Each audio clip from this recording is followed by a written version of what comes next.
Welcome back. We take you back to that story now. The Restaurant Association of South Africa has cried foul over DSTV's decision to hike prices for business packages. MultiChoice announced changes to its DSTV business packages early last month, which include price hikes that will increase monthly fees by as much as 24%. RASA has accused MultiChoice of timing their price hikes with the Rugby World Cup starting this month. Wendy Alberts, the CEO of RASA, joins us now. Wendy, so you've approached the Competition Commission to investigate the situation. You say restaurant owners are being held at ransom. Would you describe this move by MultiChoice as unpatriotic? Absolutely. You know, the Rugby World Cup actually belongs to all South Africans.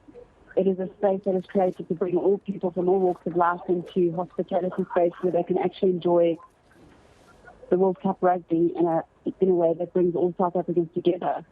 And the price hike that has taken place really just prejudiced many people from being able to have DSTV in their establishments because it's become so expensive. And I think one of the things that everybody forgets, and not that I want to press on the COVID matter, but many of our restaurants were closed for a very, very long time and have accumulated debt. And we came out of COVID with that debt, which is locked in an installment sale of 50,000 rand to pay it back, landlords, banks, insurances, suppliers, etc. And with the hike in interest rates, some of our installments have doubled to up to 100,000 rand. So when all these licenses and fees and broadcasting fees hit us as well, at a time like this, when the country should really be working together, and large corporations should really be coming to the party to grow South Africa and to get the economy to kind of financial pressures on a lot of restaurants. Is this the kind of hike that would really tip the scales? You know, there's so many costs that come with us preparing with the World Cup. So first of all, it's obviously broadcasting costs, and it's obviously the cost to be able to get the big screens in. There's no support from the banks to be able to finance these large screens for our restaurants to be able to adequately prepare for it. So all of this comes out of private funding, and there's huge amounts of vending that takes place. We've got to prep up the stock, we've got to bring stock in, and a stock that sits there, which is money that we need actually to pay back our debt. So when the hike comes in and they've got exclusivity and a monopoly on it, we need to ask, why was the homework not done properly prior to this happening? And the reason for us going to Competition Commission is that we've been having a conversation with the likes of the broadcast, as well as licenses, as well as cell phone companies, to justify how they qualify the price content for what they're charging us for. And with the constant change in packages, it just seems uncompetitive, and that they're owning the market. You've seen our latest case that we've been challenged with the third-party delivery guys. It's the same situation with the broadcasters. It's the same situation with the cell phone companies. We'll be paying for 100% of a subscription to get 30% usage. And we're no longer in positions in our country to be able to carry unnecessary costs, because our businesses are really on a very fragile business model. And in order for us to be able to support and pay and keep people in businesses, we need to keep the economy turning by being able to bring people into our establishments to celebrate the World Cup rugby.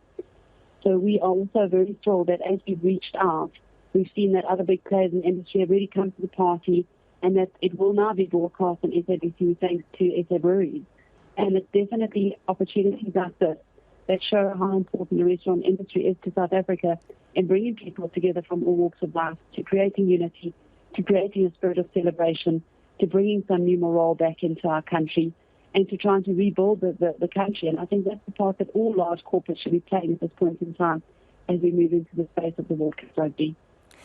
Just tell us briefly about your engagements with MultiChoice and their response to your criticism. Look, I know that they made a public response to say that they haven't had a price increase for a long time, and that they're also grappling with the economy, with high interest rates, with the rand exchange, dollar, etc., etc. And we haven't been able to secure any meetings with them, not only now with the World Cup rugby, but prior to it. We've definitely been putting it out there to ask for justification, to review the prices coming out of it. The same thing with SABC licenses. We're also trying to address how they justify and qualify the costs for every single television within our TV and within our establishment.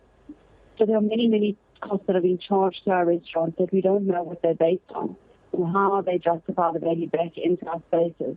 And we're the largest contributor to some of those organizations to carry subscriptions for them. So we need to sit down and we need to manage this.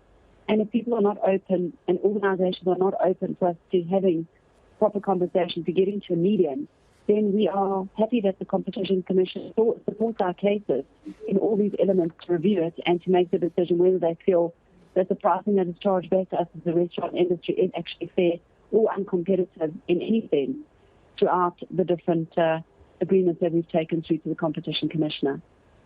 Thank you so much for speaking to us. Unfortunately, it does put a bit of a sour note. The World Cup is kicking off this evening, and it would have been a far better start had it not been for this furor over where the games will be available. That was Wendy Alberts, CEO of the Restaurant Association of South Africa.